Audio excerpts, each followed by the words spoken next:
ചോദ്യം ഇങ്ങനെയാണ്, കോണുകളുടെ തുക 8100 ആയ ഒരു ബഹുഭുജത്തിൽ എത്ര വശങ്ങൾ ഉണ്ട് എന്നാണ്. അപ്പോ കോണുകളുടെ തുക 8100 തന്നിട്ടുണ്ട്, വശങ്ങളുടെ എണ്ണം കണ്ടുപിടിക്കണം.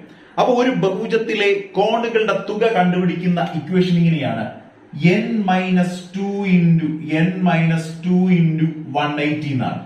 ഇത് നമ്മൾ ചെയ്യുമ്പോൾ നമുക്ക് കിട്ടുന്ന ഉത്തരം 8100 എന്നാണ്.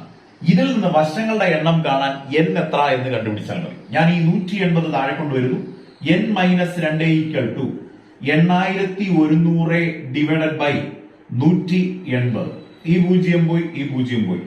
18ൽ 9 2 തവണ, 81ൽ 9 9 തവണ, ഈ 0 90. 2ൽ 2 ഒരു പ്രാവശ്യം, 90ൽ 2 45 തവണ. നമുക്ക് n ആണ് ആവശ്യം. ഈ -2 അപ്പുറത്ത് കൊണ്ടുപോകുന്നു. അതായത് n = 45. -2 അപ്പുറത്ത് പോകുമ്പോൾ +2 എന്ന് കിട്ടും.